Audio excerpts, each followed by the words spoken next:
Assalamualaikum warahmatullahi wabarakatuh. Perkenalkan, nama saya Iga Mawarni dengan NIM 180240505, kelas 7A Agribisnis.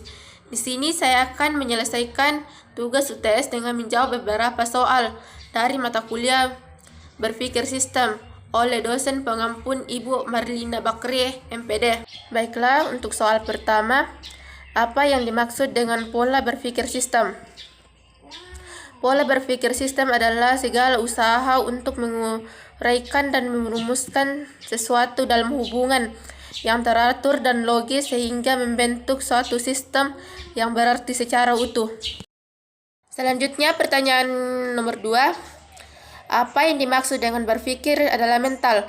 Berpikir berarti berjerih payah secara mental untuk memahami sesuatu yang dialami atau mencari jalan keluar dari persoalan yang dihadapi. Yang ketiga, apa yang dimaksud berpikir kritis?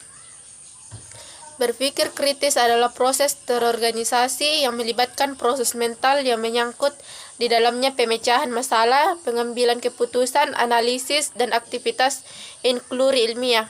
Yang keempat, mengapa pikiran negatif bisa memicu gangguan mental? Karena pikiran negatif akan membuat kita jadi gampang stres, dan jika tidak dikelola dengan baik, maka stres berkepanjangan ini bisa memicu gangguan mental.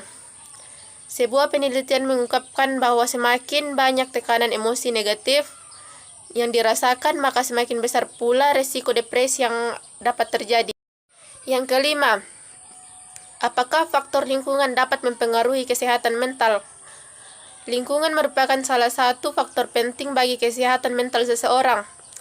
Jika seseorang berada di lingkungan positif, maka kesehatan mental orang tersebut juga akan positif, begitupun sebaliknya. Yang keenam, sebutkan 3 tujuan yang ingin dicapai melalui berpikir. Yang pertama, untuk mengambil keputusan. Yang kedua, untuk memecahkan persoalan-persoalan. Yang ketiga, untuk menciptakan gagasan baru.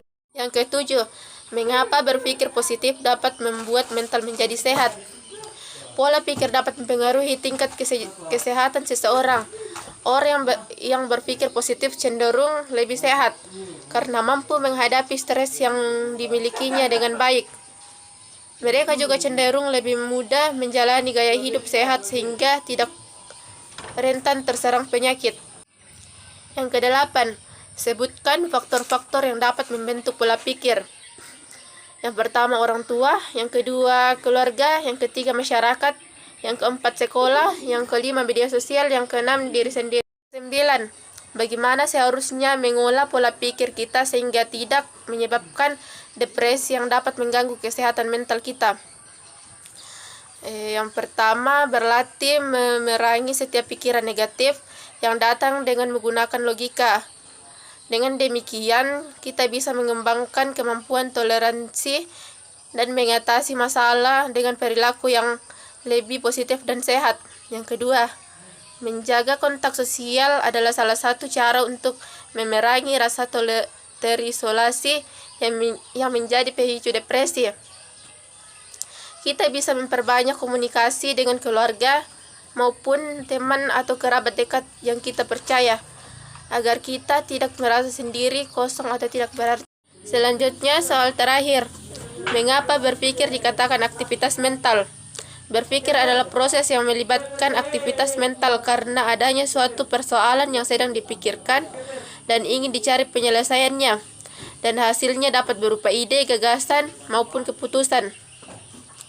Ruggiero dan Antonim 2013 mengartikan berpikir sebagai suatu aktivitas mental untuk membantu memformulasikan atau memecahkan suatu masalah, membuat suatu keputusan, atau memenuhi hasrat keingintahuan. Pendapat ini menunjukkan ketika seseorang memutuskan suatu masalah, memecahkan masalah, ataupun ingin memahami sesuatu, maka orang tersebut melakukan aktivitas berpikir. Sekian dan terima kasih. Assalamualaikum warahmatullahi wabarakatuh.